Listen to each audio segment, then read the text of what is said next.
For over 6 million years, human evolution moved like a glacier. Slow, grinding, almost imperceptible. Our ancestors came down from the trees.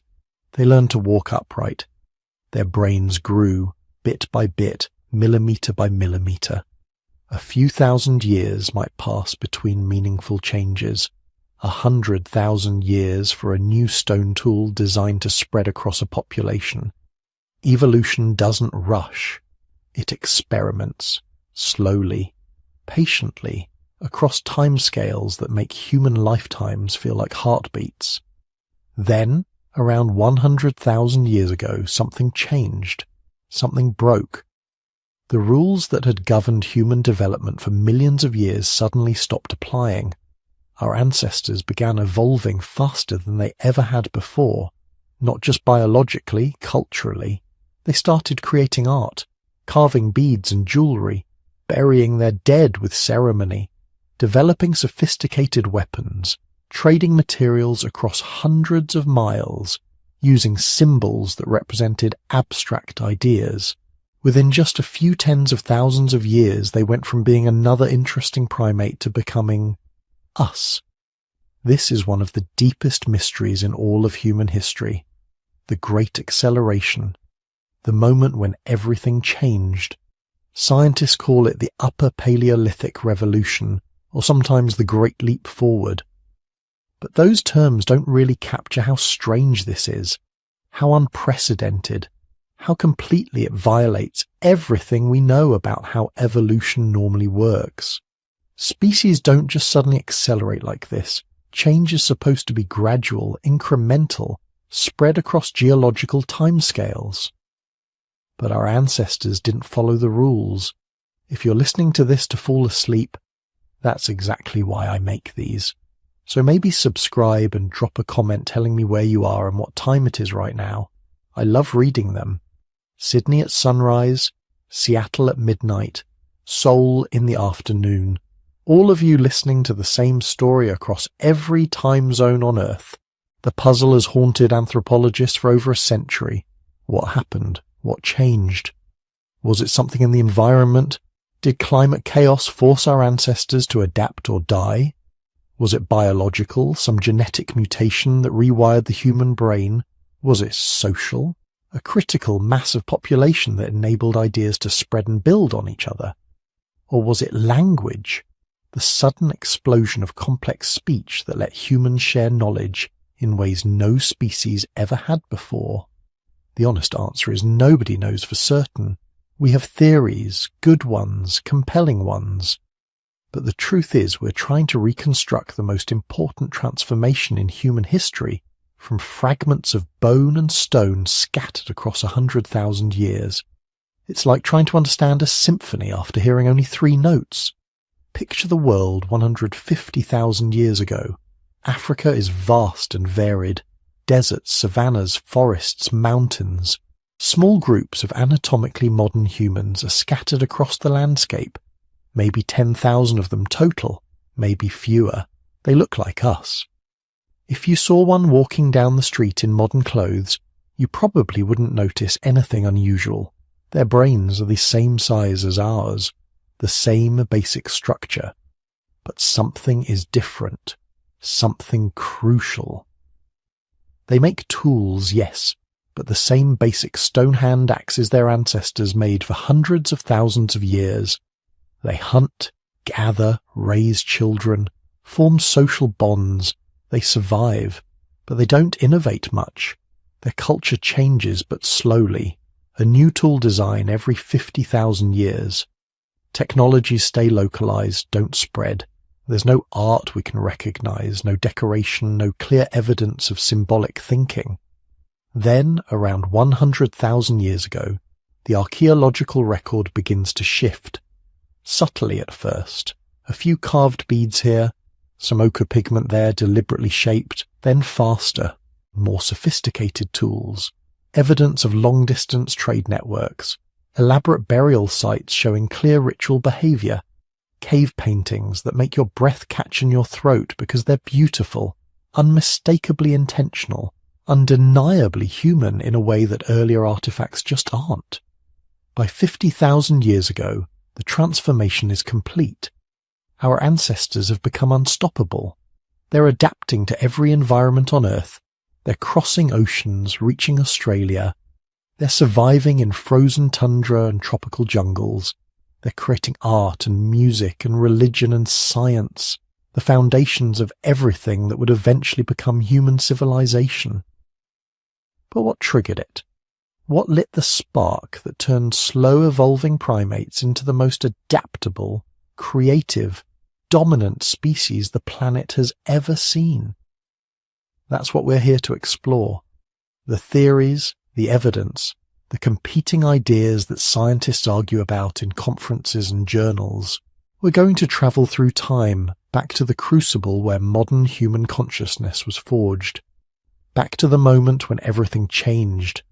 When we became truly, fully, unmistakably human. The journey starts now. Close your eyes, let your breathing slow, and come with me into the deep past where the greatest mystery of human existence is waiting to unfold. Before we can understand what exploded 100,000 years ago, we need to grasp just how slowly everything had been moving before that moment. And I mean slowly. Glacially, almost impossibly slowly by modern standards. Let's go back, way back, about 2.5 million years ago, when the first members of our genus, Homo, appeared in East Africa. These weren't humans as we'd recognize them. They were smaller, with brains about half the size of yours. But they could walk upright, use their hands with precision, and most importantly, they could make tools. Those first stone tools were crude. Take a rock, smash it against another rock until you get a sharp edge. That's it. No design, no planning, just percussion flaking until something useful emerged. But it worked. Those simple choppers could butcher animal carcasses, strip bark from trees, dig for roots. They gave our ancestors access to new food sources, new possibilities, and then, for hundreds of thousands of years, almost nothing changed. You have to understand how strange this is. Imagine using the exact same iPhone design for not just years, but for 300,000 years. The same model, the same interface, generation after generation after generation. That's what our ancestors did with stone tools. The technology barely evolved. Sure, individuals got better at making them through practice, but the fundamental design remained frozen in time. Then, around 1.7 million years ago, something shifted. Someone, somewhere in Africa, figured out how to make something better. Not by accident, but through deliberate planning. They created what archaeologists call the Acheulean hand axe. Picture a teardrop-shaped piece of stone, carefully flaked on both sides to create symmetrical edges that meet in a point. It fits perfectly in the human hand. It's beautiful in its way. Elegant. You can use it to butcher meat, chop wood, dig, scrape hides, maybe even throw it at prey. It's the Swiss Army knife of the Stone Age. This was a massive cognitive leap. To make an Acheulean hand axe, you need to visualize the finished tool before you start. You need to understand three-dimensional geometry. You need patience, precision, and the ability to correct mistakes as you go.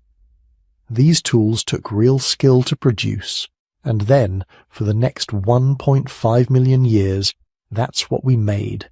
The same hand axes, over and over, generation after generation. The same basic design, spreading from Africa to Europe to Asia, carried by migrating populations of Homo erectus and their descendants. Archaeological sites from England to India show essentially identical hand axes, spanning more than 1 million years of human prehistory. Think about that. 1 million years. The same tool. Your ancestors could have picked up a hand axe made by someone 50,000 generations removed and immediately known what it was for and how to use it. Technology had become standardized, yes, but it had also become frozen. During this immense stretch of time, physical evolution was happening. but so slowly you'd need thousands of generations to notice the changes. Brain size was gradually increasing. Homo erectus started with brains around 900 cubic centimeters, about 2/3 the size of modern humans. Over 1,000,000 years, that slowly crept upward. 950 cubic centimeters, 1,000, 1,100. Each increment probably took tens of thousands of years to become established in the population. Bodies were changing too. Homo erectus had already figured out how to walk and run efficiently on 2 legs, but their proportions were still different from ours. Shorter legs relative to their torsos, thicker bones, more robust builds. Over hundreds of thousands of years, natural selection refined these traits. Lighter bones developed in populations that ranged widely. Longer legs in groups that lived in open grasslands. But these changes were incremental, subtle, a slightly different angle to the pelvis here, a fractionally larger brain case there. Nothing dramatic, nothing revolutionary, just the slow, grinding work of natural selection, testing tiny variations generation by generation, keeping the ones that worked fractionally better than the alternatives. Life during this long silence was hard in ways we can barely imagine. Small groups, maybe 20 to 40 individuals, wandering across vast territories in search of food, following animal migrations, tracking seasonal patterns of plant growth, always moving, always searching. They had fire, probably. Evidence suggests Homo erectus learned to control fire at least 1,000,000 years ago, maybe earlier. That was huge. Fire meant warmth, protection from predators, the ability to cook food and make it more digestible. But beyond that, their lives would have seemed almost alien to us. No permanent settlements, no agriculture, no domesticated animals, just the endless cycle of finding food, eating, sleeping, reproducing, and teaching the next generation the same survival skills your parents taught you. The archaeological record from this period is sparse, and what we have is mostly stone tools and occasional bone fragments. There's almost no evidence of symbolic thinking, no art, no ornaments, no burial practices that suggest they conceived of death as anything other than the end of movement. Their tools were functional, not decorative. They made what they needed and nothing more. Some populations of Homo heidelbergensis, who appeared around 700,000 years ago, might have been developing the cognitive machinery for symbolic thought. Their brains were approaching modern human size. They built sophisticated wooden spears, perfectly balanced for throwing, found preserved in a German bog. This suggests they could plan ahead, coordinate hunts, teach complex skills. But if they were making art or jewelry, if they were painting or singing or telling stories, they did it in ways that left no trace. No cave paintings, no carved figurines, no beads or pendants, just tools and bones and the faint impression of footprints in ancient mud. For millions of years this was human existence, survival, reproduction, the gradual accumulation of tiny improvements in tool-making and hunting techniques. Nothing dramatic, nothing revolutionary, just the slow, patient work of evolution, testing and refining and occasionally discarding failed experiments. Different human species came and went during this long silence. Homo erectus spread across the Old World and eventually went extinct. Homo heidelbergensis evolved in Africa and Europe, then split into different populations. Some headed north and would eventually become Neanderthals. Others stayed in Africa and continued evolving toward what would eventually become us. But all of them were stuck in the same pattern. Stone tools that changed only incrementally over hundreds of thousands of years. Brains that grew larger but didn't seem to produce fundamentally new ways of thinking. Social groups that remained small and simple. Technologies that stayed basic. The question that should haunt you is why? Why were our ancestors stuck for so long? They had large brains, some approaching or even matching modern human brain size. They had sophisticated bodies adapted for endurance running and precise hand movements. They could make complex tools and control fire. They could communicate, probably through some form of proto-language. But something was missing. Some spark that hadn't yet ignited. Some combination of factors that hadn't yet aligned. For millions of years, human evolution was writing a story of almost imperceptible change, bodies adapting slowly to different climates, brains growing gradually larger, tools improving at a pace that would make a glacier look speedy. And then, in what amounts to the blink of an eye in evolutionary terms, everything changed. The long silence ended. The explosion began. But before we get to that transformation, you need to understand one more piece of the puzzle, the crisis that nearly ended the story before it could really begin. Because sometimes the worst disasters create the conditions for the greatest transformations. And what happened around 900,000 years ago would set the stage for everything that followed. Something extraordinary happened around 100,000 years ago. Not everywhere at once, not in a single revolutionary moment, but gradually, unmistakably, human behavior began to transform in ways that had never happened before in millions of years of evolution.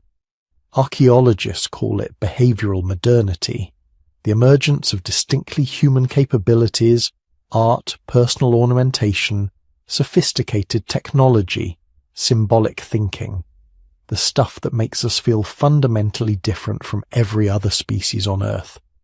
But there's fierce debate about when exactly this happened, how fast it happened, and whether it even makes sense to talk about a single transformative moment.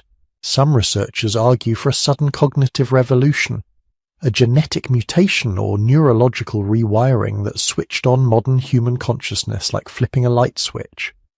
Others see a gradual accumulation of cultural innovations, each building on the last until humans reached a threshold where everything changed. The truth, as archaeological evidence keeps revealing, is probably messier and more interesting than either extreme. Let's start with what we actually know. Around 100,000 years ago, archaeological sites in Africa begin showing artifacts that would have been impossible to find even 20,000 years earlier. Not just better versions of old tools, but entirely new categories of objects. Things that serve no practical survival function. Things made purely for symbolic purposes. Blombos Cave in South Africa gives us one of the most striking examples. 75,000 years ago, people were living in this coastal shelter, eating shellfish, hunting game, doing all the normal survival activities you'd expect. But they were also doing something else, something strange and unprecedented. They were collecting chunks of ochre, a reddish mineral rich in iron oxide. And they weren't just using it as pigment, they were engraving it with geometric patterns. Cross-hatched lines, carefully etched in parallel rows, abstract designs that required planning, precision, and hours of focused work. These aren't random scratches. They're deliberate patterns, repeated across multiple pieces of ochre. Somebody spent significant time creating these designs. But why? Ochre doesn't help you hunt better. Geometric patterns don't make you warmer or safer. The only explanation that makes sense is that these objects meant something. They were symbols, representations of ideas that existed in someone's mind and needed to be made real, permanent, shareable. Think about what that requires cognitively. You have to be able to hold an abstract pattern in your head, translate it into physical marks, and believe that those marks matter enough to be worth the effort. You need to think symbolically, to understand that a line on a rock can represent something beyond itself. That's not just intelligence. Plenty of animals are intelligent. That's imagination, the ability to conceive of things that don't physically exist and make them real through creative action. But the ochre engravings are just the beginning. The same layers at Blombos Cave contain something even more remarkable, shell beads. Dozens of tiny marine snail shells, each one carefully perforated with a hole, worn smooth from being strung together and worn against skin. These are the earliest known examples of personal ornamentation in human history. Somebody collected these shells, probably from beaches miles away. They pierced each one using stone tools, delicate work that must have resulted in many broken failures before achieving success. Then they strung them together, probably on plant fibre or animal sinew that has long since decomposed, and then, and this is the really important part, they wore them. Against their neck or wrist or in their hair, they adorned themselves deliberately, transforming their appearance in ways that had nothing to do with temperature regulation or physical protection. Why would anyone do this? Imagine being that person. You wake up in your shelter, overlooking the coastline.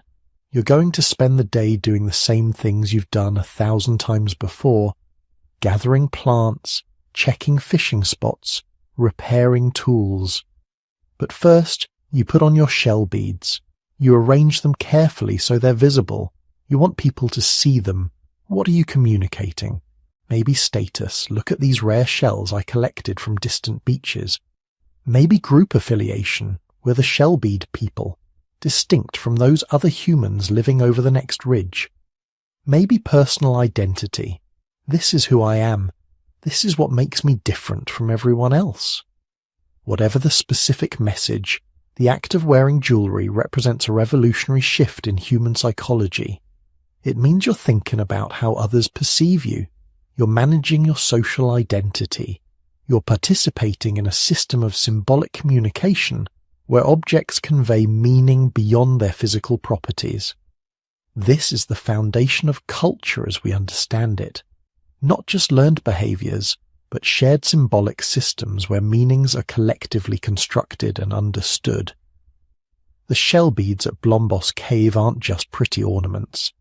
They're evidence that humans had developed the cognitive infrastructure for all complex culture that would follow, and once that infrastructure was in place, innovation started accelerating. Other sites from this period show new hunting technologies that represent quantum leaps in effectiveness.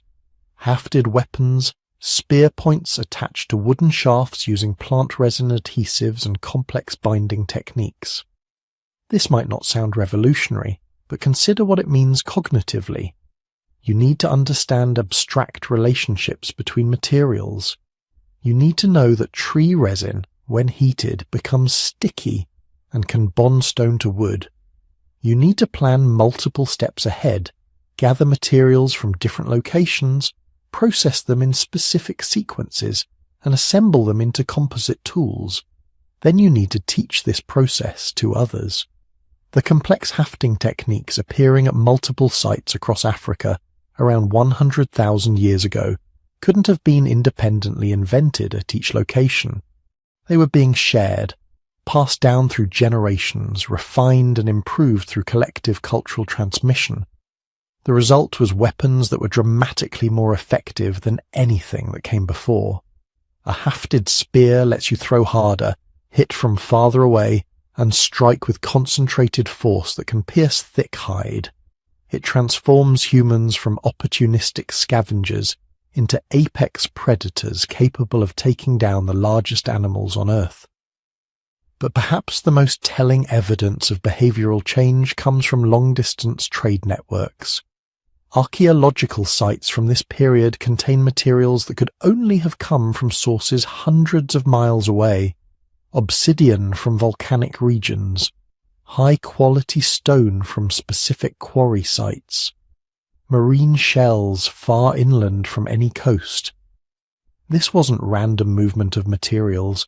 These were systematic exchange networks, possibly maintained over multiple generations. Groups that never directly met were connected through chains of trade relationships. Knowledge was flowing along these networks too. Tool techniques spreading from group to group, innovations being adopted and adapted by communities across vast distances. This is cooperation at a scale that had never existed before in human history. It required trust between groups. It demanded communication sophisticated enough to negotiate exchanges. It needed memory and cultural traditions to maintain relationships across generations. So was this truly a great leap forward? A sudden revolutionary transformation? The evidence suggests something more nuanced and perhaps more interesting. When you look at individual sites in isolation, the changes can seem dramatic. Blombos Cave has ochre engravings and shell beads in layers dated to 75,000 years ago, but the layers immediately below, just a few thousand years older, have neither. That looks like a leap. But when you zoom out and look at sites across all of Africa, the picture becomes more complicated. Some innovations appear early in certain regions, but don't show up elsewhere until much later. Personal ornaments appear at one site 90,000 years ago, but don't become common across Africa until 70,000 years ago. Hafted weapons show up sporadically, then disappear, then reappear later in more sophisticated forms. It's more like a slow burn, individual innovations flickering into existence, sometimes catching and spreading, sometimes dying out and needing to be reinvented later. The fire of behavioral modernity was smouldering for tens of thousands of years before it finally caught and spread across all human populations. But that makes it even more remarkable in a way. This wasn't genetic programming suddenly switching on.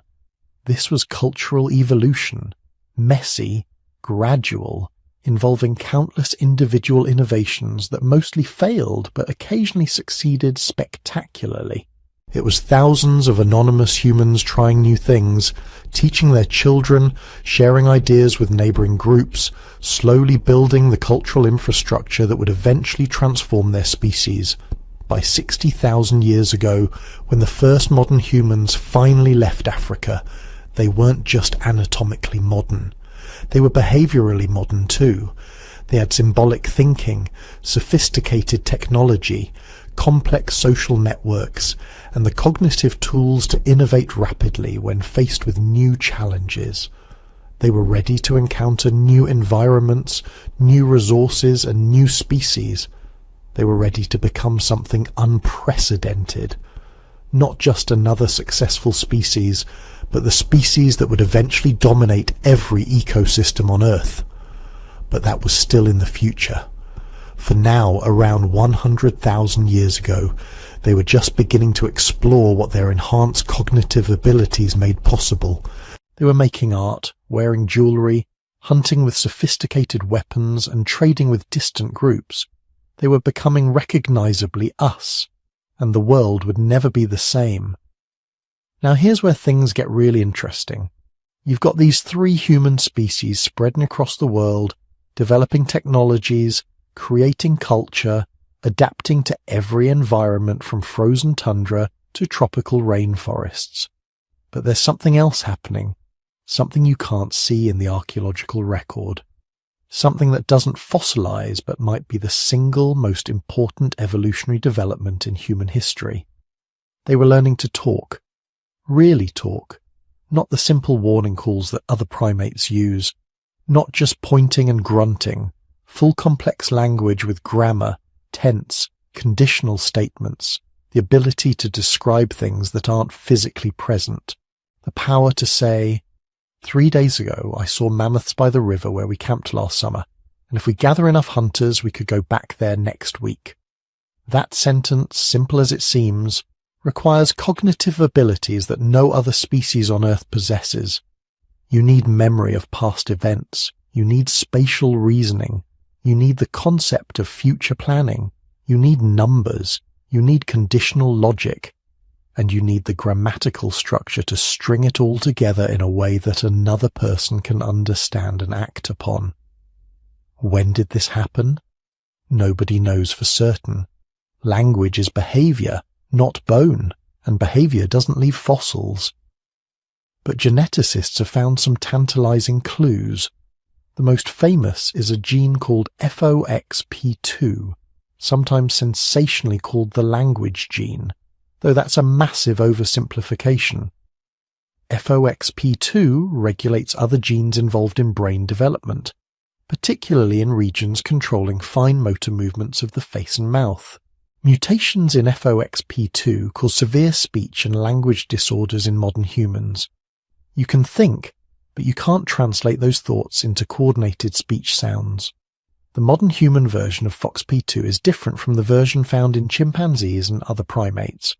Two specific mutations that appeared sometime in our evolutionary history, possibly between 200,000 and 400,000 years ago. But here's where it gets wild.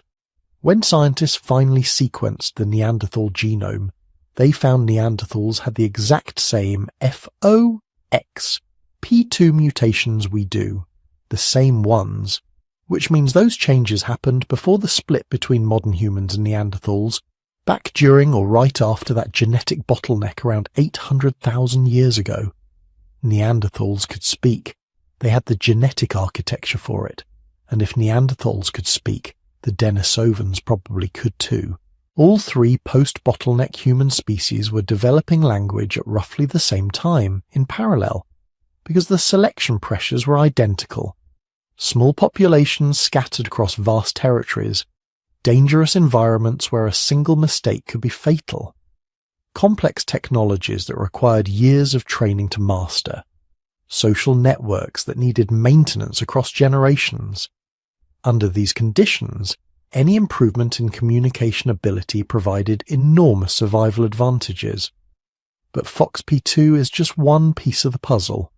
Language requires coordinated development of dozens of brain regions. The Broca's area for speech production, Wernicke's area for language comprehension, the ocuate fasciculus connecting them, enhance working memory to hold sentence structures in mind while processing them, the ability to create and recognize recursive patterns, sentences within sentences, thoughts within thoughts. All of this had to evolve together, a Rube Goldberg machine of neural architecture that, once assembled, gave humans something unprecedented. The ability to download the contents of one mind into another mind. That's what language really is. It's telepathy, just slower and less reliable than the science fiction version. You can take an experience you had, convert it into a string of sounds, send those sounds through the air, and someone else's brain can reconstruct an approximation of your original experience in their own mind. They didn't have to be there. They didn't have to see it themselves. You can give them your knowledge, your skills, your warnings, your discoveries, just by making specific mouth noises. This changed everything. Before language, human knowledge was trapped in individual brains. You could watch someone napping a stone tool and try to copy them, but subtle techniques, the angle of strike, the right amount of force, you had to figure that out through trial and error. Each generation had to relearn everything the hard way. With language, you could teach. Hold the hammerstone this way, strike at this angle. If the flake is too thick, you hit too hard. Complex skills could be transmitted verbally, broken down into steps, explained, corrected. The learning curve collapsed. What might have taken years of practice could be taught in weeks. More importantly, knowledge became cumulative. One person discovers fire hardening makes spear points more durable. They teach their children. One of those children figures out that certain woods work better than others. They teach their children. One of those children realizes you can shape the point before hardening it. They teach their children. Generation after generation, the knowledge builds. Each generation doesn't start from zero. They start from where their parents left off, then add their own innovations. This is called cumulative culture, and it's the secret to human dominance. No other species does this at our scale. Some animals have simple cultural traditions, nut-cracking techniques in chimpanzees, whale songs, but nothing approaches the complexity and persistence of human cultural evolution. And language is what makes it possible. But there's more. Language doesn't just transmit practical knowledge, it creates shared reality. When you name something, you make it real in a way that transcends individual perception. Before language, each human experienced the world alone, trapped in their own sensory bubble. With language, you can say, "that bright thing in the sky," and point at the sun, and suddenly we both know we're thinking about the same object. We've created a shared symbol that exists between us.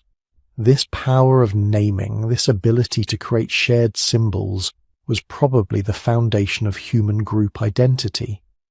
A clan could have names for their territory, their ancestors, their enemies. They could tell stories that explained who they were and where they came from. We are the people of the Red Rocks. Our ancestors came from the valley to the south when the great drought drove them away. The people beyond the western hills are our friends. The people from the northern forests are dangerous. These stories, these shared narratives, created cohesion stronger than anything kinship alone could provide. Groups could maintain identity across generations, even as individual members died and were replaced. The group became something larger than the sum of its parts, an entity with memory, tradition, continuity. And then there's planning. With language, you can discuss the future. Not just let's hunt tomorrow, but the herds usually migrate through the eastern valley during the new moon. If we send scouts ahead, we can position hunters at the narrow pass. We'll need at least 20 people, which means asking the River Clan for help, which means we'll need to offer them part of the meat. This kind of collaborative planning, coordinating the actions of multiple groups across time and space, requires linguistic communication. You need to propose hypothetical scenarios, debate alternatives, come to consensus. All of this is impossible without complex language. Some researchers argue language didn't develop suddenly. They point out that the anatomical changes needed for speech, the descended larynx, the elaborate tongue muscles, took hundreds of thousands of years to evolve. They suggest language emerged gradually, becoming more complex as the neural and physical architecture slowly came together. Maybe early humans had simple proto-languages, strings of words without grammar, useful for basic communication, but lacking the recursive complexity of modern speech. Over hundreds of generations, as brain size increased and neural connectivity improved, language became more sophisticated. Grammar emerged, tense developed, abstract concepts became expressible. This gradual model makes sense from an evolutionary perspective. Complex traits don't appear overnight. They build slowly, each small improvement providing incremental advantages until eventually you have something unprecedented. But there's another possibility. Maybe the hardware for language, the genes like FOXP2, the brain architecture, the physical vocal apparatus, maybe all that evolved slowly over hundreds of thousands of years. But language itself, the actual use of these capabilities for complex communication, maybe that emerged much more suddenly. Think of it like this. A computer can have all the necessary hardware for running sophisticated software, but until someone writes and installs that software, the potential remains unrealized. Maybe human brains had the capacity for complex language for a long time before anyone figured out how to actually do it. Then one population, maybe during the genetic bottleneck when selection pressures were most intense, made the breakthrough. They figured out how to string words together grammatically. They developed syntax, recursion, all the cognitive tools that make complex communication possible. And once they had it, the advantage was so enormous that it spread rapidly through natural selection. Groups with sophisticated language outcompeted groups with simpler communication, not through violence necessarily, but through superior coordination, better knowledge transmission, more effective planning. Either way, gradual or sudden, by the time our ancestors left Africa 60,000 years ago, they had it. Full complex language, the ability to teach, to plan, to tell stories, to create shared reality through words, and maybe, just maybe, those first truly complex conversations happened around campfires. Picture it, night falling over the African savannah. A group of 30 humans, survivors of the bottleneck, gathered around flames that push back the darkness. Children sitting close to their parents, elders positioned where they can see everyone. The day's work finished, everyone fed, finally time to rest. And someone starts talking. Not about tomorrow's hunt or yesterday's danger, a story. When our ancestors first came to this valley, the voice rises and falls, painting pictures with words. Others listen, imagining scenes they never witnessed, learning history they never lived. Someone asks a question. Someone else adds a detail they heard from their grandmother. The story grows, becomes richer, more elaborate. This is the moment language becomes more than a tool. It becomes art, entertainment, the foundation of literature, poetry, myth, everything that makes us human rather than just smart apes. Those first campfire stories are lost forever. No recording exists, no written version survived, but their descendants endure. Every story ever told, every poem ever written, every song ever sung, they all trace back to that first human who realized words could do more than just convey information. They could move people, inspire them, bind them together in shared meaning. That was the real revolution. Not just talking, but storytelling. And once we started telling stories, we became something the world had never seen before. We became human. Now imagine this. You're standing on the African coast around 120,000 years ago. Behind you, stretching inland as far as you can see, is desert. Not the romantic, shifting sand dune desert of travel documentaries. Actual dead land. Cracked earth, withered vegetation, dust storms that can strip the skin from your bones. And it's been this way for longer than anyone can remember. Longer than anyone's grandparents can remember. Longer than the oldest stories passed down through generations. But in front of you there's the ocean. And the ocean means life. This is the world that forged modern human intelligence. Not stability, not abundance, chaos. The late Pleistocene epoch, roughly 130,000 to 11,000 years ago, was a period of climate instability so extreme it makes our current worries about climate change look quaint by comparison. We're talking about temperature swings of 10, sometimes 15 degrees Celsius happening over the course of just a few decades. Entire ecosystems transforming within a single human lifetime. Regions that had been lush grassland turning to desert in less time than it takes a child to grow up. These weren't gradual changes that populations could adapt to slowly over thousands of generations.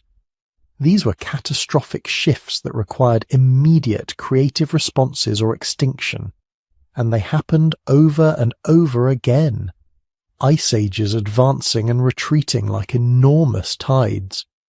Monsoon patterns shifting, causing mega droughts that lasted not years but centuries. Sea levels rising and falling by hundreds of feet as glaciers grew and melted. Your ancestors didn't just survive this chaos. They were shaped by it, hammered on the anvil of environmental catastrophe, until only the smartest, most adaptable, most innovative survived. The African megadroughts were particularly brutal. Paleoclimate records from lake sediments and ocean cores tell us there were multiple periods when rainfall across most of Africa dropped to a fraction of current levels. Rivers dried up, lakes evaporated. The vast grasslands that had supported enormous herds of game animals turned to scrubland, then to desert. Population genetics suggests humans went through repeated bottlenecks during these events.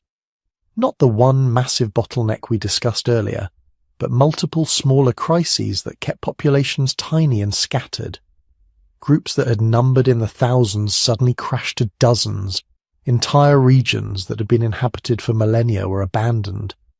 But here's what's fascinating. These bottlenecks weren't random evolutionary setbacks. They were selection events, crucibles that tested every aspect of human capability. when resources collapsed and territories became uninhabitable, which humans survived? Not the strongest necessarily, not the fastest. The ones who survived were the ones who could think their way out of disaster, the ones who could innovate, who could look at a landscape that was killing them and figure out something new to eat, some new place to shelter, some new technique to extract water, or preserve food or protect vulnerable children. Every time a drought hit, it was like evolution running a brutal exam, and only the clever ones passed. This created an environment where intelligence was under constant selection pressure, not just general smarts, but specific cognitive abilities, pattern recognition to predict where resources might still be found, abstract thinking to develop new solutions to novel problems, social intelligence to maintain cooperation when everything was falling apart, memory to retain knowledge of distant water sources or seasonal resources that might not be available again for years. And the archaeological evidence shows this selection at work. During periods of maximum climate stress, we see innovation accelerating, new tool technologies appearing, evidence of more diverse diets, suggesting humans were learning to exploit resources their ancestors had ignored, signs of long-distance trade, implying complex social networks that could move information and materials across vast distances. The chaos was teaching them to be human. Now, where did people go when the interior became unlivable? The coasts. Coastal regions became refugia, havens where small populations could cling to existence while the inland territories turned hostile. The ocean doesn't care about droughts. It doesn't matter if the monsoons fail when you're sitting next to the largest source of protein on the planet. Genetic and archaeological evidence increasingly points to coastal populations as the survivors of the worst climate crises. When you look at the locations where human populations maintain themselves during maximum stress periods, they cluster around coastlines.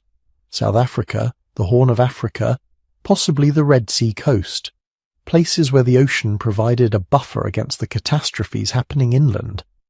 And coastal living did something remarkable to human brains, literally.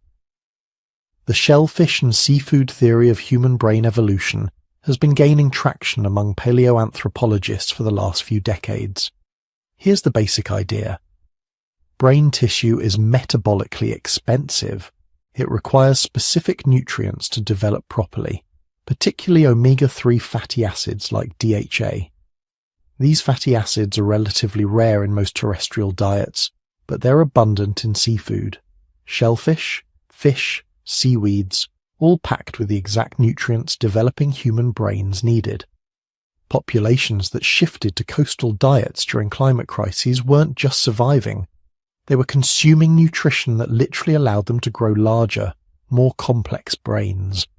Their children were being born with better neural development. Their cognitive abilities were being enhanced by their diet.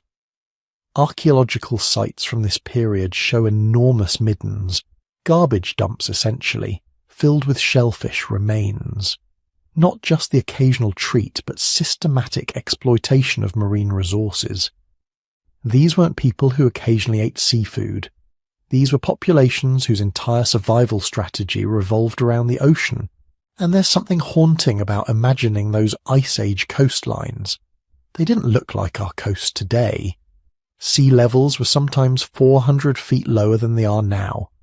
What we think of as continental shelves, underwater today, were dry land.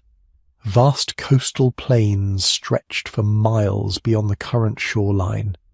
Your ancestors would have walked across landscapes that are now drowned, hunting on plains that are now fishing grounds.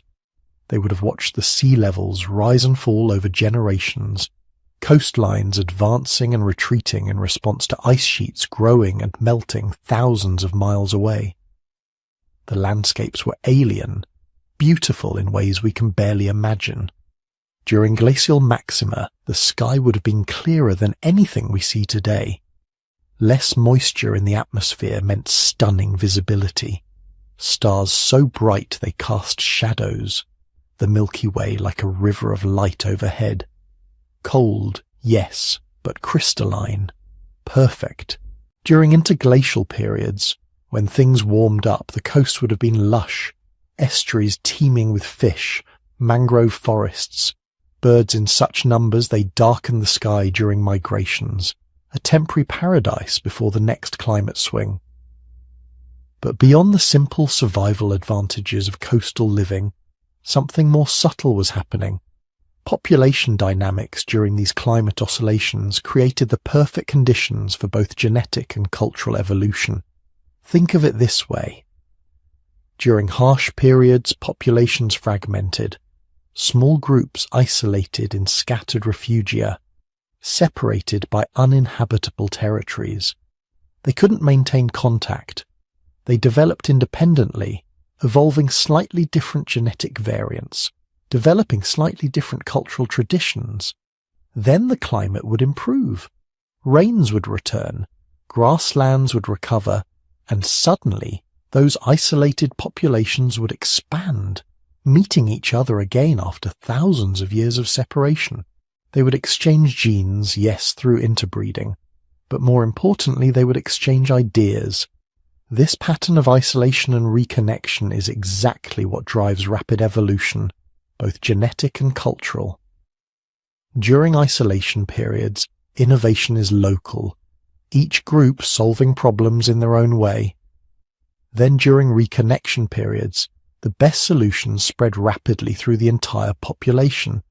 It's like natural selection working on culture instead of just genes.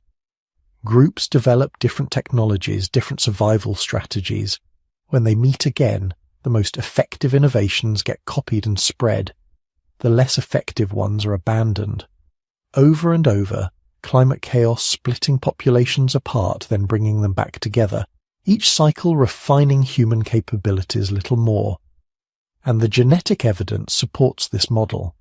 Modern human DNA shows patterns consistent with repeated population bottlenecks, followed by expansions, periods of reduced diversity followed by periods of mixing, the signature of populations contracting into refugia during harsh periods, then expanding and interbreeding during recovery periods. We are the product of this chaos. Every rapid climate swing, every mega drought, every population bottleneck and recovery was an opportunity for selection to act. The humans who couldn't adapt died. The humans who could innovate survived and passed on their genes and their knowledge. This is why human evolution accelerated so dramatically during the late Pleistocene.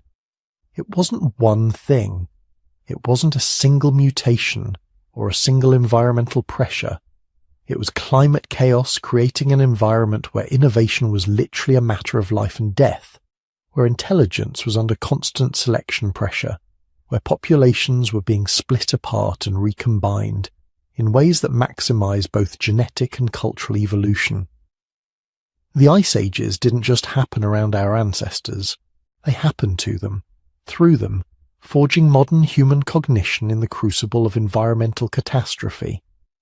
And when the climate finally stabilized around 11,000 years ago, we weren't the same species that had entered the chaos 100,000 years before. We were something new, something unprecedented. Humans with brains capable of symbolic thought, abstract reasoning, complex language, and technological innovation. We were ready for what came next. We just didn't know it yet. But survival wasn't just about better tools or warmer clothes or knowing which plants wouldn't kill you. The real secret, the thing that would eventually separate humans from every other species on the planet, was happening inside our social structures. Because around 100,000 years ago, something remarkable was occurring. We were learning to think together. Picture a typical human group 200,000 years ago. Maybe 15, 20 people, extended family mostly. A few children, some adults in their prime, maybe one or two elders if they were lucky. Everyone knew everyone else intimately. You didn't need sophisticated social skills to navigate relationships when you'd known the same 12 people your entire life. Your brain could handle that easily. But by 100,000 years ago, something had changed. Groups were getting bigger, not massively bigger, but significantly larger. Archaeological evidence from this period shows larger dwelling sites, more diverse tool assemblages, signs of more people living and working together, and this created a problem that would require an evolutionary solution. A British anthropologist named Robin Dunbar figured out something fascinating about primate brains.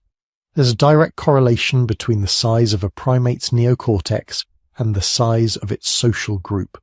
The bigger the brain region responsible for social cognition, the more individuals that primate can maintain stable relationships with. For most primates, that number maxes out around 50. Chimps can manage groups of about 50 individuals before social cohesion breaks down and the group fractures. But humans can maintain stable social relationships with around 150 people. We call it Dunbar's number. This isn't just about recognizing faces. It's about tracking complex social information. Who's related to whom? Who owes favors to whom? Who can be trusted and who's a troublemaker? Who's good at hunting versus who's good at healing? It's an enormous amount of data to process, and it requires serious computational power. The kind of computational power that only a very large, very sophisticated brain can handle. Around 100,000 years ago, human groups were pushing past the limits that had constrained our ancestors for millions of years.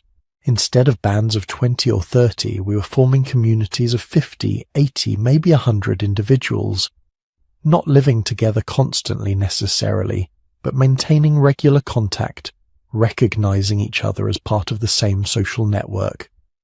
And this expansion didn't just happen randomly. It happened because larger groups provided massive survival advantages. More hunters meant more reliable food acquisition. More gatherers meant better knowledge of plant resources. More toolmakers meant better equipment for everyone. More warriors meant better defense against predators and rival groups. But maintaining cooperation among 100 individuals is exponentially harder than maintaining it among 20. With 20 people, everyone can monitor everyone else's behavior directly. Cheaters and freeloaders get caught immediately. Social pressure keeps everyone in line. With 100 people, you can't watch everyone all the time. You need rules, social norms, reputation systems. You need to be able to remember that the guy from the group 3 valleys over is trustworthy, even though you haven't seen him in 6 months. You need to track alliance networks, understand hierarchies, navigate complex webs of kinship and obligation. This required a cognitive revolution. Our brains had to develop new capacities for social reasoning, new mechanisms for tracking relationships, new emotional responses to maintain group cohesion. We became gossips, and that might sound trivial, but it's not. Gossip is how humans enforce social norms in large groups. It's how information about cooperation and defection spreads through networks. It's how reputations get built and destroyed. Anthropologists have found that about 2/3 of human conversation is social gossip.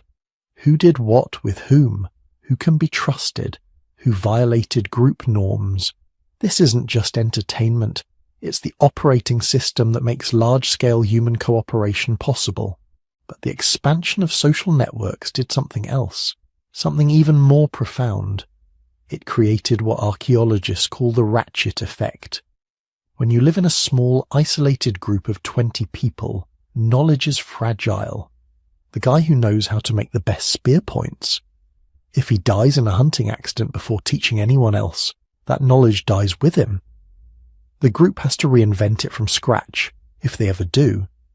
Loss of knowledge is a constant threat. Every generation risks forgetting what the previous generation knew.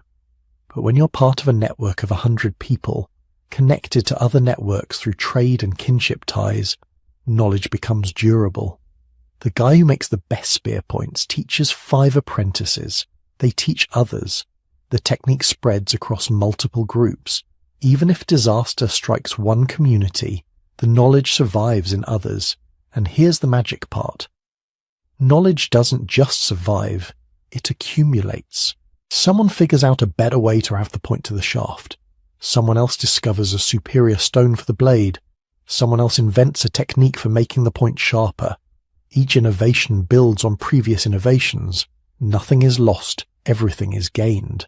The ratchet only turns one way, forward. This is what made human cultural evolution so radically different from genetic evolution. Genetic evolution is slow, operating over thousands of generations. Cultural evolution can be explosively fast, operating over a single lifetime. A child can learn in months what took their ancestors thousands of years to discover, and then that child can add their own innovations on top. By 100,000 years ago, this ratchet effect was accelerating. Trade networks were expanding, connecting groups that had never been in contact before. And trade wasn't just about exchanging goods, it was about exchanging ideas. Imagine a coastal group that's developed sophisticated fishing techniques meeting an inland group that's mastered fire-starting methods. They trade fish for fire-starting tools, but they also trade knowledge. Within a generation, the coastal group has better fire management. The inland group has started fishing in rivers. Both groups are now more successful than either was before. Nobody invented anything new. They just shared what they already knew. But the effect on survival, massive. Archaeological sites from this period show exotic materials appearing hundreds of miles from their sources, seashells in landlocked regions, stone tool materials traded across vast distances. This isn't just stuff moving around. It's people meeting, communicating, sharing knowledge, teaching each other survival strategies that had been developed in completely different environments. Every trade meeting was a conference, every exchange an opportunity for innovation to spread. And then there's the grandmother effect. Most mammals don't live long past their reproductive years. Once you can't reproduce, evolution doesn't care what happens to you. But humans are different. Human females undergo menopause, ceasing reproduction decades before they die. This seems wasteful from an evolutionary perspective. Why would natural selection allow it? The answer is that grandmothers are incredibly valuable, not for making babies, but for teaching. A woman in her 50s or 60s who has survived droughts, famines, climate shifts, she carries knowledge that younger adults haven't accumulated yet. She knows which plants stay edible when everything else fails. She remembers the location of water sources that only flow during certain seasons. She's seen children through diseases that younger mothers might panic about. She's a walking library of survival information. In small, isolated groups, this knowledge would help, but its impact would be limited. In large, interconnected networks, it's transformative. Grandmothers become teachers, advisors, repositories of cultural knowledge that can be transmitted across multiple generations. The archaeological record suggests human lifespans were increasing during this period. More people were surviving into their 50s, 60s, even 70s. Not because life was easier, it probably wasn't, but because groups that supported their elders, that valued accumulated knowledge over just physical strength, those groups survived better. Population density was increasing too, slowly, unevenly, but increasing.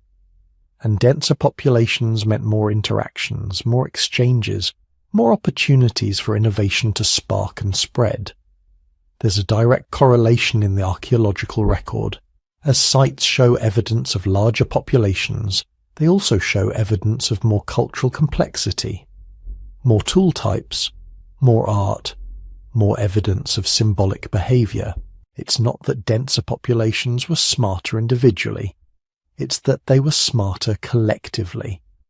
More brains working on problems, more perspectives to draw from, more chances for someone to make a connection nobody else had seen. Think about what this would have felt like on the ground. For millions of years, your ancestors had lived in small bands, seeing the same faces every day, rarely encountering strangers. But now, maybe once a year, several groups would meet at some neutral location. a water source that never dried up, a natural shelter, a place where seasonal migrations of prey animals created hunting opportunities. 50 people from different groups, maybe 100 if it was a particularly good year. The young ones staring at each other with curiosity and nervousness. The elders negotiating alliances, arranging marriages between groups to strengthen kinship ties. The skilled craftspeople comparing techniques, admiring each other's work, maybe trading tools or teaching each other their methods. These gatherings would have felt momentous, a festival, a celebration, but also deadly serious.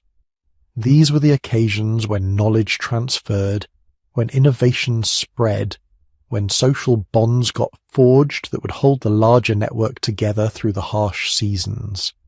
There would be storytelling around fires, stories about ancestors and great hunts and dangers survived. Stories that encoded practical survival information in memorable narratives. There would be displays of skill, competitions maybe, ways of establishing reputation and status. There would be conflicts too, disputes to resolve, grievances to air, social tensions to navigate, all requiring sophisticated communication, emotional intelligence, the ability to understand and predict others' behavior. Your brain was evolving to handle all of this. Generation by generation, natural selection was favoring individuals who excelled at social cognition, the ones who could read subtle emotional cues, the ones who could remember complex relationship networks, the ones who could navigate social hierarchies without causing offense, the ones who could build alliances and maintain them over years despite rarely seeing their allies. These individuals left more descendants, passed on more of their genes, shaped the trajectory of human evolution. We weren't just getting smarter about hunting or tool making, we were getting smarter about each other, and that intelligence, that sophisticated social cognition, that was the foundation everything else would build on. Because once humans could cooperate reliably in groups of dozens, eventually hundreds, eventually thousands, there was essentially no limit to what we could accomplish.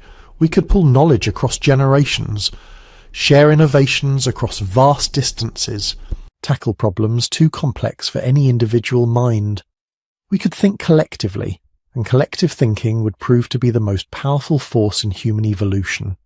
The social brain revolution was accelerating, and it was about to enable innovations that would have seemed impossible just a few thousand years before. Imagine pressing pause on the world 120,000 years ago.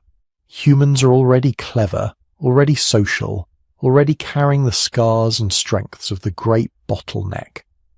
They're making tools, building alliances, telling at least simple stories around the fire.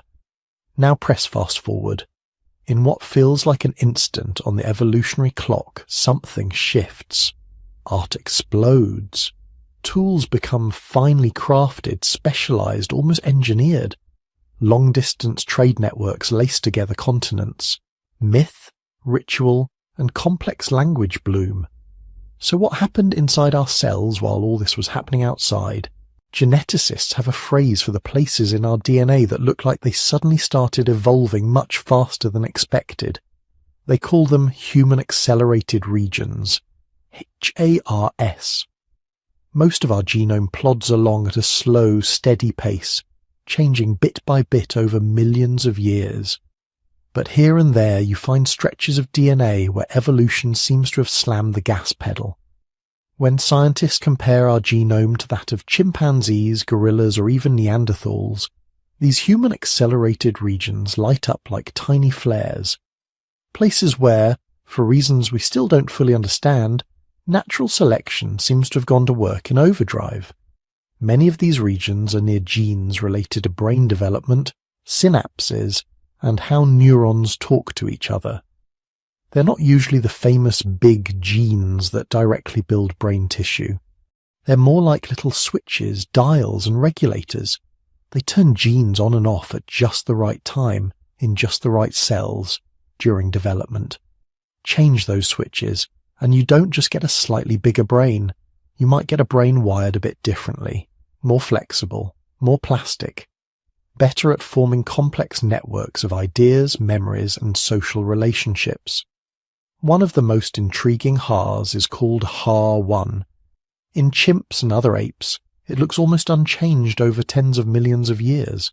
In humans, in just a few million years, it has transformed. HR1 is active in developing brain tissue during early fetal growth, especially in a layer of cells that helps organize the cerebral cortex, the wrinkled outer layer of the brain where planning, language, and abstract thought live. Did a few mutations in HAR1 gently nudge our brains toward deeper complexity? We don't know. But the timing is suggestive. These accelerated regions often sit right at the crossroads of brain structure and function, like quiet engineers behind the scenes, rewriting the wiring diagram. And then there are the headline genes, the ones that tend to grab popular attention because they have names and stories attached to them. Two of the most famous are MCPH1 and ASPM. Both are involved in regulating brain size during development. When they break in extreme ways, you can get microcephaly, brains that are much smaller than average, with serious impacts on cognition. That makes them obvious candidates for the question, what changed in our DNA to give us larger, more complex brains? When researchers looked at the evolutionary history of MCPH1, they found signs of recent positive selection in humans. The gene seems to have gone through a rapid series of changes not that long ago in evolutionary terms. ASPM shows a similar story. Signs that certain versions spread quickly through human populations, as if they offered some advantage. Some scientists propose that new variants of MCPH1 and ASPM might have swept across humanity in the past 100,000 years, perhaps boosting brain function or fine-tuning areas involved in language or social reasoning. Other studies suggested that these genes might have influenced how quickly brain cells divide, subtly shaping brain growth patterns in infancy and childhood. It's a tempting narrative. A couple of key mutations, a few coding changes, and suddenly we're composing music, carving figurines, building symbolic worlds. But as genomic data improved, the story got more complicated. Those signs of recent selection turned out to be messy. Some signals weren't as strong as early studies suggested. Other analyses found that changes in MCPH1 and ASPM may have happened earlier than the so-called Great Leap Forward, or that their impact might not be as dramatic as once hoped. The genes are still important. They clearly help shape our brains. But they might be more like part of a chorus than lone soloists. And this leads to one of the deepest questions in human evolution. Did genetic changes come first, creating brains capable of modern behavior? Or did behavior change first, with culture pulling our genes along behind it? It's the brains before culture versus culture before brains puzzle. One possibility is that, by 200,000 years ago, our ancestors already had brains virtually as capable as ours in raw hardware terms. The size, the folds, the basic wiring plan were already in place. But they weren't yet using that hardware to its full potential. Social structures, population density, and communication systems were still too simple to demand the full power those brains could offer. In that view, the genetic groundwork was laid early, and the explosion of symbolic culture around 100,000 years ago was more like switching on a machine that had been sitting idle. Another possibility, key genetic tweaks to brain development, neural plasticity, or language circuits happened closer to the time of the behavioral shift. A gradual accumulation of small changes in many genes crossed a threshold. Suddenly the same size brain became more efficient at linking ideas, imagining alternatives, or learning from others. Culture then snowballed on top of those fresh genetic foundations. The uncomfortable truth is that we don't know which came first, brain, culture, or a subtle duet between the two. And there's another layer, one that blurs the line between genes and environment, epigenetics. Your DNA sequence is like a script, but your cells can mark that script with little chemical notes, highlighting some lines, crossing out others, and changing which scenes get performed. These changes don't alter the underlying letters of your genes, but they can powerfully affect how much of a gene gets used and when. Stress, diet, disease, social environment, and even patterns of parenting can all influence these epigenetic marks. Some of them can be passed down across a few generations, like ghostly echoes of past environments for children and grandchildren. Now think back to the bottleneck. 117,000 years of grinding hardship, starvation, extreme weather, constant danger. Then the slow shift into a world that was still unstable, but full of new opportunity. What if those radical environmental changes didn't just select genes, but also rewired how those genes were expressed? It's possible that many of the genetic variants that make our brains so flexible were already present long before the Great Leap Forward, quietly carried in small pockets of early humans. But under the crushing stress of the bottleneck and the inventive problem-solving it demanded, epigenetic systems may have shifted. Brains might have grown more responsive to learning, more sensitive to social input, more tuned to language-like patterns. When the climate eased and populations grew, those epigenetically primed brains would suddenly be operating in a richer social and cultural environment. That, in turn, might feed back into the genome itself, because individuals whose gene expression patterns worked best in this new, complex world would leave more descendants. Over many generations, genes and epigenetic tendencies could lock in a feedback loop, sculpting minds that were not just big, but incredibly adaptable. Then there's the part of the story that feels almost like science fiction. We weren't evolving alone. When our ancestors wandered out of Africa and into the territories of Neanderthals and Denisovans, they didn't just compete with them, they mated with them. Every person with non-African ancestry alive today carries Neanderthal DNA, usually about 1 to 2%. Many people in Asia and Oceania carry small but significant amounts of Denisovan DNA as well. These aren't just random leftovers. Some of the borrowed genes appear to have been incredibly useful. Neanderthal DNA has been linked to immune system genes, skin structure, and how our bodies react to cold climates and ultraviolet light. Denisovan DNA has been tied to altitude adaptation in Tibetans, helping their blood handle low oxygen on the high plateau. Other segments may have influenced how we process fats, respond to certain pathogens, or even how our brains develop. It's as if, when modern humans moved into new environments, they sometimes bypassed the slow grind of waiting for new mutations to arise. Instead, they tapped into genetic solutions already explored by their cousins. Hybrid children who inherited the right mix of genes might have done especially well on icy plains, in dense forests, or on windswept mountainsides. Did any of these introgressed genes nudge our cognition in subtle ways? Possibly.